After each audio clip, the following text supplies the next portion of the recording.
I retired and bought a lake house for peace. My son-in-law said, "My parents are moving in." I didn't argue. I had cameras ready. He never saw it coming. I retired at 63 and bought a lake house in northern Minnesota so I could finally hear myself think. I'd been there exactly 24 hours when my son-in-law called and told me his parents were moving in. He didn't ask, he informed me. That was his first mistake. My name is Leonard Whitfield, 37 years as a structural engineer. I know how things fail. I also know how to build something that won't. The day I signed the papers, I sat across from Patricia Aldridge in her office and wrote my name on every document with the same steady hand I'd used on 37 years of load calculations. 220,000. Every dollar came from brown bag lunches eaten at my desk, skipped vacations, and Saturday mornings spent working while everyone else slept in. Patricia shook my hand and said I was now the owner of one of the finest properties on Lake Vermilion. I thanked her, collected the keys, and felt them solid in my palm the whole drive north. The roads got narrower and quieter the further I went. Highway turned into county road turned into gravel. Cell service dropped from 4 bars down to 1 flickering signal. I stopped at a bait shop outside of Tower and picked up coffee, eggs, bread, and butter. The woman at the register asked if I was visiting. Living, I told her. She smiled like I'd said the right thing. When the lake finally came through the trees, I pulled over and cut the engine. A great blue heron was standing at the water's edge, still as a fence post. The only sounds were wind in the pines and water against the shore. I sat there for 5 minutes just breathing. No car alarms, no jackhammers, no neighbor's TV bleeding through the wall. Just quiet. Real quiet. The kind you forget exists after 30 years in the city. The cabin was exactly what the photos promised. Cedar logs, stone fireplace climbing the north wall, wide windows facing the lake. 3 bedrooms that felt like a luxury after decades in city apartments. I unpacked the way I always approached a new project, methodically, deliberately. Everything in its proper place. Tools hung on the pegboard in the garage. Books arranged on the built-in shelves, coffee maker on the counter where the morning light would hit it first. By sunset, I had the place set up. I made coffee too late in the afternoon to be smart about it. Carried a mug out to the Adirondack chair on the dock and watched loons move across the water. I called Diane to let her know I'd made it. She sounded genuinely happy for me, said I deserved it. We talked for 20 minutes about easy things, her third graders, whether she was going to plant a garden this summer, how Gareth had been putting in long hours at the real estate firm. Normal conversation. The kind you have when nothing is wrong. That was day 1. On day 2, Gareth called. I didn't recognize the number at first. I answered thinking it might be the township office following up on paperwork. Leonard. His voice had a specific tone I'd come to recognize over 6 years of him being married to my daughter. The tone that meant he'd already made a decision and was notifying me of it. I wanted to give you a heads up about my parents. Their situation fell through and they need somewhere to stay for a few months. Diane and I talked it over and the cabin is the obvious solution. 3 bedrooms, you're 1 person. It's practical. I set down my coffee. You talked it over. I said with who? Diane and I. She thinks it makes sense. Gareth, I signed those papers yesterday. Right, which is why the timing works. The place is sitting empty most of the time anyway. There was a pause and then his voice shifted slightly. My dad has some health issues. They need somewhere quiet and clean. You're not using all that space. And honestly, if you've got a problem with it, you should think about selling and coming back to Chicago where you can actually be useful to the family. He hung up before I could respond. I sat on the dock for a long time after that. The heron was still there, hadn't moved from its spot at the water's edge. Here's the thing about being an engineer for 37 years. You don't react to a problem, you assess it. You identify the variables, you account for failure points, and you design a solution that holds. I went inside, made a fresh pot of coffee, sat down at the kitchen table with a legal pad and a mechanical pencil and started writing. I didn't sleep much that night. That was fine. I had work to do. First thing the next morning, I made 3 phone calls. The first was to the Lake Vermilion Township office. I asked about regulations for long-term occupants and what was required to register additional residents on a property. The clerk explained the rules patiently. Any occupant staying longer than 30 days needed to be registered for emergency purposes, fire response, medical. I asked her to repeat the exact wording twice and wrote it down word for word. The second call was to Roger Stanton, my insurance agent of 28 years. Roger, I need to go over the policy on my new property. Specifically the liability coverage and anything related to unregistered occupants. Roger walked me through it carefully. My policy covered me as the sole resident. Additional occupants required advance notification. Unauthorized long-term guests could void my coverage entirely. He asked why I was asking. I told him I was being thorough. He laughed and said I was the most careful man he knew. The third call was to Kathleen Mercer. Kathleen Mercer was the only attorney in the area worth talking to. Her office was in tower above a hardware store with a view of the parking lot and a wall of filing cabinets that looked like they'd been there since the 1980s. She was around 44, direct in the way that people who grow up in small northern towns tend to be. No small talk, no preamble. I explained the situation without emotion, facts only. She listened without interrupting. When I finished, she leaned back in her chair and said, "Mr. Whitfield, you have every legal right to refuse entry to anyone you choose. This is your property. You have no obligation to house your son-in-law's parents." I asked what happened if they showed up anyway. If they refuse to leave after you've clearly asked them to go, that's trespassing. You call the sheriff. I nodded. I asked her what she would recommend beyond that. She pulled out a legal pad. Document everything. Every call, every message, every conversation. If they arrive and won't leave, give them a clear verbal request first, then written notice if needed. If they still won't go, we escalate. She paused. I'd also suggest you have something ready before they arrive, not after. I hired her on the spot, $2,000 retainer. I wrote the check without hesitating. On the drive back, I stopped at Carl Briggs' hardware store in Tower. Carl was a weathered man who knew every item in his store by location and didn't waste words. I told him I wanted wildlife cameras to monitor deer activity near the property. He walked me straight to the right shelf. Motion-activated night vision, cellular connectivity, sends images directly to your phone. He mentioned that a lot of folks use them for security, too. I bought 3 units and a motion-activated light for the driveway. $412 cash. I kept the receipt. I installed all 3 cameras myself the next morning. One on the driveway approach tucked into the branches of a pine tree about 8 feet up. One mounted under the garage facing the front door. One covering the dock and the boathouse from the corner of the cabin. I tested each one, adjusted the angles, confirmed the cellular connection, and checked that the timestamps were syncing correctly to my phone. Clean sightlines, overlapping fields of view, full coverage. 37 years of structural engineering, I knew how to build something that wouldn't have gaps. I also knew something else. Gareth worked in real estate. He understood property values. He knew exactly what that cabin on Lake Vermilion was worth, and he had decided somewhere along the way that he had a claim to it. The call about his parents moving in wasn't about his parents. It was about getting a foot in the door. I'd seen that kind of calculation before, just never from someone sitting at my own dinner table. I thought about Diane. My daughter had been teaching 3rd grade for 9 years. She loved her kids, called me every Sunday without fail for most of her 20s, and had a laugh that filled whatever room she was in. Somewhere in the last few years, those Sunday calls had gotten shorter and further apart. I'd noticed it and told myself it was just what happened when people got busy with their own lives. I wasn't so sure about that anymore. The Friday Earl and Pauline Nolan were supposed to arrive. I was on the dock reading when my phone buzzed with a camera alert. I pulled up the live feed. A rental car was coming up the gravel road. I watched it stop in front of the cabin. 2 people got out. Earl Nolan, late 60s, looked around with the expression of a man pricing everything in his field of vision. Pauline Nolan stood next to him, swatted at something in the air, and made a face at the tree line. I met them on the porch. "Earl, Pauline." I kept my voice level. "I wasn't expecting you." Earl's handshake was brief and businesslike. "Gareth said you'd be here. Sorry about the mix-up at the airport. We went ahead and rented a car. There was no mix-up. I never agreed to pick you up and I never agreed to have you stay here." Pauline's expression went tight immediately. "Gareth said this was arranged. Gareth doesn't own this property, I do, and I'm telling you directly that you're not staying here." Earl stepped forward. His voice shifted into a register I recognized right away, the tone of a man who had spent his whole life using it to get what he wanted. "Now look, Leonard, let's be reasonable here. We're family.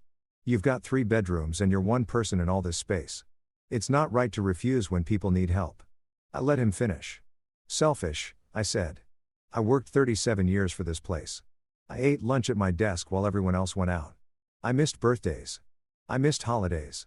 I earned every square foot of this property and you're standing on my porch calling me selfish for not handing it over to people I've met a handful of times."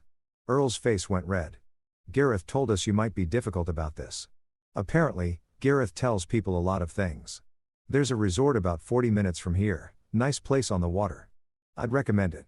Please leave my property." "We're not leaving," Earl said. We drove 3 hours from Duluth. We have just as much right to be here as you do. You have no rights here. I own this property, you don't. If you won't leave, I'll call the sheriff and have you removed for trespassing. Pauline grabbed Earl's arm. Let's just go. We'll call Gareth and sort this out. They walked back to the rental car, still arguing with each other. I watched them pull down the driveway and disappear into the tree line. Then I went inside and up the camera footage on my laptop. Every word, every expression, every second of it timestamped and saved. The phone started ringing within the hour. Gareth called twice within the first hour. I let both go to voicemail. The first message was controlled, annoyed. The second one was not. It ended with, "You think you can humiliate my parents and there won't be consequences, Leonard? We'll see about that." I saved both messages and forwarded them to Kathleen. Diane called that evening. Her voice had the careful, measured quality of someone who had been coached on what to say. She told me I was being unreasonable. The Gareth's parents were good people who just needed a little help. That I had more space than I needed and family was supposed to mean something. I listened to all of it without interrupting. When she finished, I asked her one question. Did Gareth tell you to call me or did you decide to on your own? A long pause, then, that's not fair. I know, honey. I love you, but that's not an answer. She hung up. I sat on the dock until it got dark, listening to the loons, thinking about my daughter and how long it had been since I'd heard her laugh the way she used to. 3 weeks passed. Quiet weeks, but I knew better than to read anything into that. Gareth was not the type to drop something. He was the type to regroup. I used those 3 weeks the same way I'd used every difficult stretch in my career. I gathered information. I contacted Beverly Holt, a private investigator in Minneapolis that Kathleen had recommended. $300 for a basic background check on Earl and Pauline Nolan and a general financial overview of Gareth's situation. Beverly was efficient and didn't editorialize. The report came back in 4 days.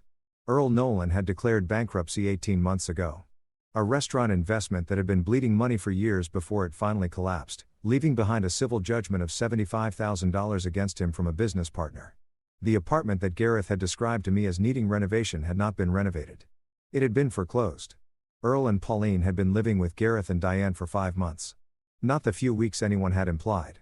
Beverly called me personally to deliver one more detail. There are financial transfers from a joint account belonging to your daughter and son-in-law, she said, to accounts in Earl Nolan's name. Over the past 10 months, I'm counting approximately $48,000. I sat down at the kitchen table. Can you document all of it? Already done. Reports coming to you today. I printed the report when it arrived and added it to the folder I had been building since day 3. Then I went to the dock and sat there for a long time.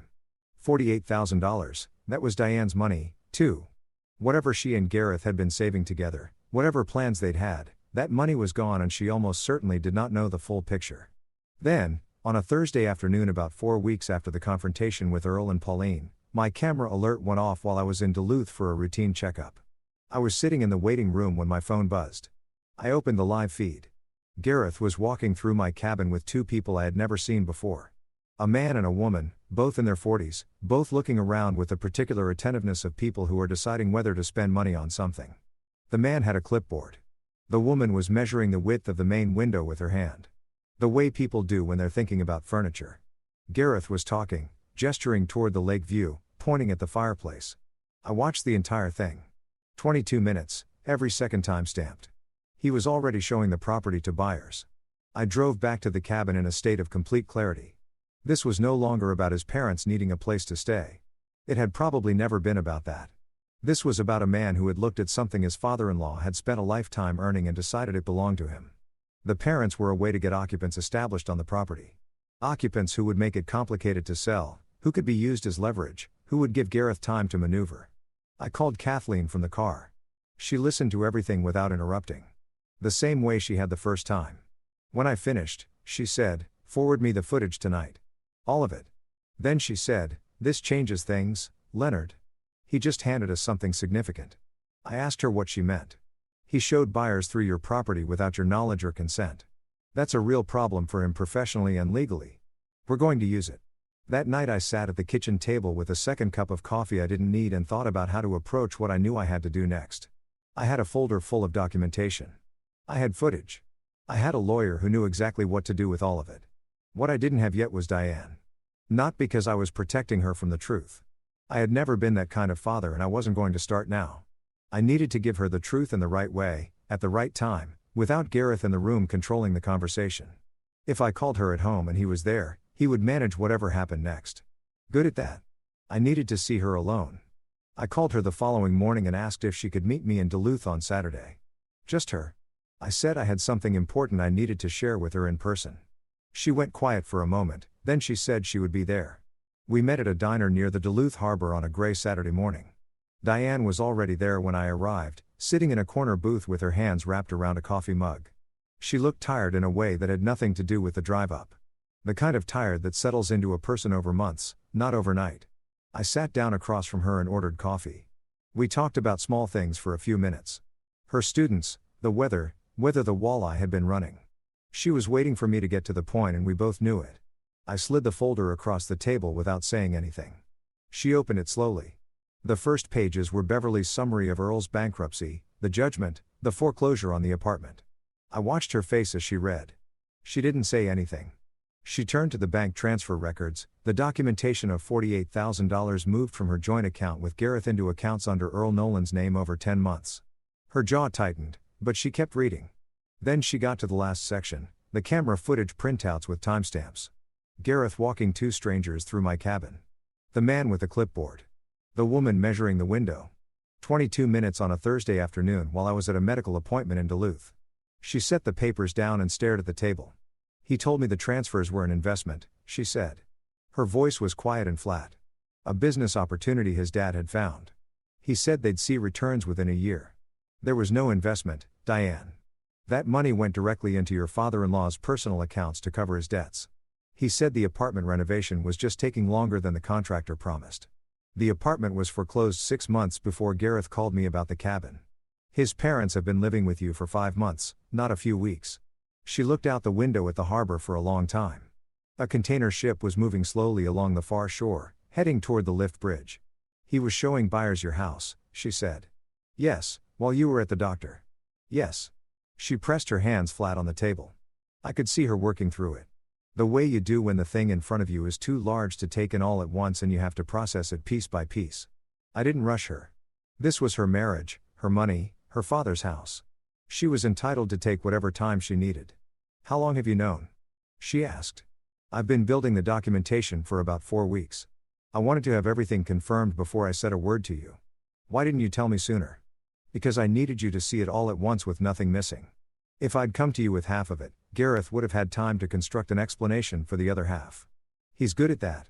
She was quiet for a moment. Then she said, he is good at that. She cried for a little while. I let her. I didn't try to tell her it was going to be fine or that everything happened for a reason. I just sat there and let her feel what she was feeling. After a few minutes, she straightened up, wiped her face with a napkin, and asked me what she needed to do. That was my daughter. That had always been my daughter. I told her to call a family law attorney before she went home. Not to say anything to Gareth yet. To make sure she had independent legal advice before any conversation with him about what she'd learned. She nodded and wrote down the name Kathleen had already given me. Kathleen sent a formal cease and desist letter to Gareth's attorney the following week. It documented the unauthorized property showing, the fraudulent occupancy arrangement, and the financial transfers. And it made clear that any further attempts to access or encumber the property would result in immediate legal action. Gareth's response was to escalate. His attorney sent a letter back claiming that some of the funds transferred to Earl were actually loans that had passed through Gareth to me. Money I supposedly owed the family for unspecified support over the years. Based on this fiction, the letter claimed Gareth held a partial ownership interest in the cabin and intended to assert that interest in court. It was fabricated from start to finish, but his attorney was willing to file it, and filing it would mean months of legal proceedings designed to cost me time and money until I gave up. Around the same time, a letter arrived from the Minnesota Department of Human Services. An anonymous complaint had been filed claiming I was showing signs of cognitive decline and living in unsafe conditions. The letter requested a home visit to assess my situation. I called Kathleen immediately. She told me this was a known tactic that family members sometimes used adult protective services as a pressure tool against elderly relatives who wouldn't cooperate. She told me to stay calm, let the investigation proceed, and document everything. I called Beverly Holt next and asked her to expand the scope of her work to include Gareth's full financial picture, employment history, and any prior legal activity. This is escalating, she said. I know, I said. So am I. Beverly's second report arrived 8 days later. It was thorough in the way that only bad news tends to be. Gareth had 3 active complaints filed against him with the Minnesota Department of Commerce, which licenses real estate agents. 2 were from clients who claimed he had misrepresented property values. The third was from a seller who said Gareth had collected a deposit and failed to disclose a known structural issue. None had resulted in formal discipline yet, but they were on record. More importantly, Beverly had found 2 additional bank accounts in Gareth's name that Diane did not know existed. Between them, another $31,000 had moved through over the past 14 months. Some of it traced back to the joint account. Some of it came from a line of credit opened in Diane's name without her knowledge. I read that last part twice. A line of credit in Diane's name opened without her knowledge. That was not a man trying to help his parents through a hard stretch. That was a man systematically dismantling his wife's financial life while keeping her too busy and too confused to notice. I sent the report to Kathleen the same evening. A social worker named Shirley Pond knocked on my cabin door 2 days later. She was professional and straightforward, introduced herself clearly, explained the nature of the complaint, and asked if she could come in. I gave her a full tour of the property, organized files on the desk, tools properly stored in the garage, pantry stocked, nothing out of place. I made coffee and answered every question she asked clearly and directly. When she asked whether there was any family conflict that might have prompted the report, I told her exactly what had happened and gave her copies of the relevant documentation. Shirley took notes without reacting. Before she left, she told me that the complaint contained specific details about my daily routine that suggested the filer had recent first-hand knowledge of the property, and that it had been submitted anonymously from an IP address registered to a Chicago internet provider. Gareth had overplayed his hand. The investigation closed 12 days later, finding unfounded. The same week Shirley's report came through, Diane called Gareth's attorney directly. She told him that if Gareth proceeded with the fabricated ownership claim against my property, she would provide full testimony about every fraudulent transfer, every hidden account, the forged line of credit, and the 22 minutes of timestamped footage showing her husband conducting an unauthorized property showing at her father's home. Gareth's attorney dropped him as a client the following day. Diane filed for divorce in November. She and her daughter came to stay at the cabin through most of December while the legal process got underway. The first morning they were there, I made pancakes and we ate at the table by the window while snow came down on the lake. My granddaughter was 4 years old and wanted to know if the fish could see the snow falling through the ice. I told her we would find out in the spring. The divorce finalized the following April. Gareth's next attorney tried 3 additional legal angles over the course of those months. All 3 collapsed once Diane's forensic accountant completed his review. The total financial damage Gareth had done came to just under $80,000 when everything was counted. Earl and Pauline moved out of Gareth's place when the proceedings started and found somewhere else to land. I heard through Kathleen that they had moved in with a relative in Wisconsin. On the first warm Saturday in May, I was on the dock with my coffee when Diane and her daughter came walking down the path from the cabin. My granddaughter had a child-sized fishing rod I had ordered back in February and kept in the closet, still in the packaging, waiting. "She's been asking about it every single day," Diane said. "We spent the whole afternoon out there. I showed her how to bait the hook, how to cast without tangling the line, how to watch the water and wait. She was not particularly good at it. She got the line caught in itself twice and dropped a worm once and laughed both times like it was the funniest thing that had ever happened. Then she asked to try again. Just before sunset, the loons started calling across the water. My granddaughter looked up from her rod with wide eyes. "Grandpa, what's that sound?" "That's a loon," I said. "They live here." She thought about it for a second. "Do they know it's their house?" I looked out at the lake. "Yeah," I said, "they know." Gareth had wanted to sell this place. He had stood in my living room with strangers and a clipboard and believed he had it figured out. Instead, my granddaughter was learning to fish off the dock where I had sat the night everything started, and the loons were calling the same as they always had. I worked 37 years for this. I said no when everyone expected yes. I chose truth over easy silence, and I protected what was mine, not just the property, but my daughter and the life I had built. If someone in your life is telling you that what you earn does not belong to you, that standing your ground makes you selfish, that keeping what you worked for is somehow unkind, do not believe them. Document everything. Get a lawyer and do not move.